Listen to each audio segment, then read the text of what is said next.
$22,000 for a Ducati Panigale with 120 horsepower? What a waste of money. This is something we see on the channel all the time and in the comments. They say, Yam, you could have gotten a ZX6R for half as much that had even more horsepower. So it begs the question, are you getting what you paid for with luxury bikes, or are they just blatant cash grabs for dummies with deep pocketbooks? ZX6R, 127 horsepower for $12,399. Brand new YZF R9, 118 horsepower for $12,499. But then Panigale V2S, 120 horsepower for $18,995. Yeah, I mean, I get it, and it kind of begs the question, how do they keep getting away with it? Because when you buy these types of motorcycles, you're getting more than just a bike. You're buying into the lifestyle, the pedigree of the brand, and what it says about you as a person who bought it. Think about it this way. Imagine I'm sharing with someone for the first time that I'm a motorcyclist. They take an interest and they ask, what do you ride? I show them a photo of my lime green Kawasaki ZX6R. They might immediately assume that I'm suffering from a case of arrested development. My credit score is low and I'm a thrill-seeking degen with a bit too much creatine in my system. No offense, Kawasaki people, you know it's true. Yeah, dude, pass me the ceviche, bro. Yeah, no, man, I did a $148 on my ZX6 to get here, man. Yeah. Whether we like it or not, the items we buy, the clothes we wear, the choices we make as consumers affect the way we're perceived by others around us. It's why every deeply insecure young 20-something male takes out a predatory loan to purchase an S1000RR that they don't need. It's also why I wouldn't personally wear an Ed Hardy shirt to a nice dinner with friends. We want to represent ourselves in a way that aligns with our value systems, but something else is happening here. If you exist within certain social circles, it's not uncommon to reject symbols of wealth found among those with maybe more privileged lifestyles. Imagine you're a young person living in the Midwest. Your family is all working class and from a relatively humble background. Maybe the nearest Ducati dealership is 400 miles away in the big city in your state that you never visit.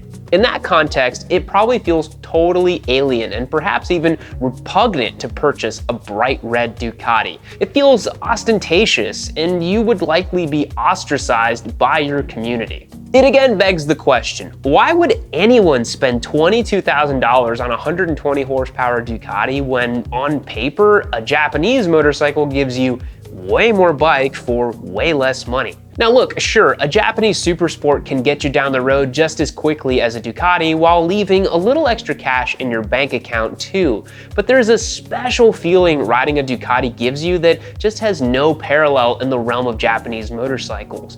Every piece and component feels intentional and premium. The history of groundbreaking design and the rich racing pedigree emanates from the machine. The experience just feels special, beyond how it performs around a racetrack, although Ducatis are pretty darn good at that too. At the end of the day, the value of a premium or luxurious product is not limited to a quantitative value, but also all of the intangible feelings that it elicits.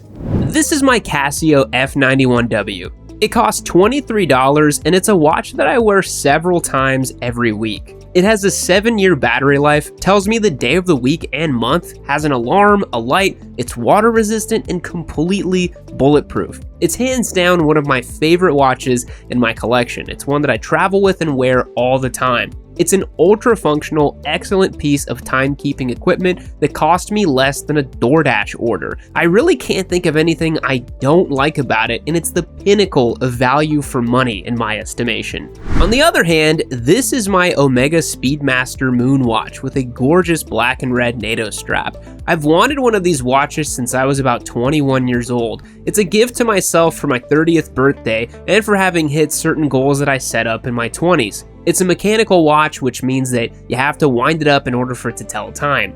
It's honestly a pain in the ass compared to my grab-and-go Casio. It's heavier on the wrist, and I really only wear it maybe once a week. The Speedmaster has an incredible history behind it, having been the choice of motorsports enthusiasts, and the Moonwatch is even more special, having been a part of all 6 moon missions. Every time I wear this watch, it feels special. I look down and I'm reminded of my love of motorsports, for adventure, and for the goal that I reached. I'm also reminded of my dad, who helped kickstart a love of watches in me, having gifted my very first real watch when I was younger. It's an entry-level luxury watch with a retail price of about $7,000. You could buy about 300 Casio F91Ws for the price of one Omega Moonwatch, enough to last several lifetimes.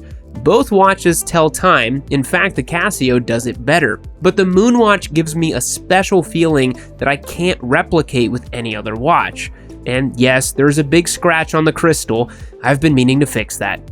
Ducati charges more than other manufacturers for various reasons. First of all, they have a very small production volume, all things considered. If you're selling 50,000 bikes versus 500,000 bikes every year, you're going to have to charge more to turn a profit.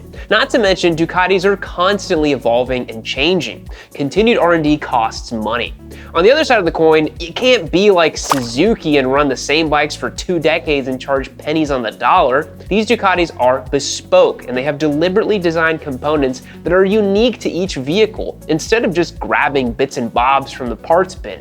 Not to mention the cost of Italian labor and production. And they also charge more simply because they can. People with the means will pay what it costs, and should they not? It's capitalism 101.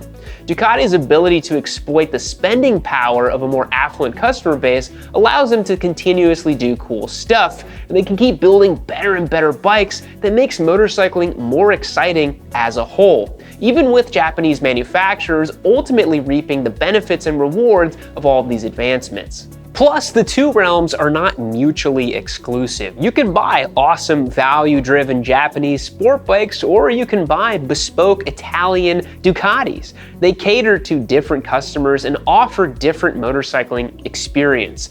There doesn't always need to be a direct comparison. It's apples and oranges. Well, no, it's more like ramen and fettuccine. Whether or not you can afford a Ducati or you want to go drop $22,000 on a middleweight bike, we're just glad that Ducati exists. It gives people something to dream about and to aspire to. It pushes manufacturers to make more interesting bikes, and it gives people a different feeling when it comes to motorcycling. But what do you guys think? Would you take a value-driven Japanese motorcycle, or would you rather spend your pennies and save up and get this Ducati V2S? I'm sure you've probably already figured out that this R9 is going to be our next giveaway bike, but this Panigale V2S is up for grabs over on yammynoob.co.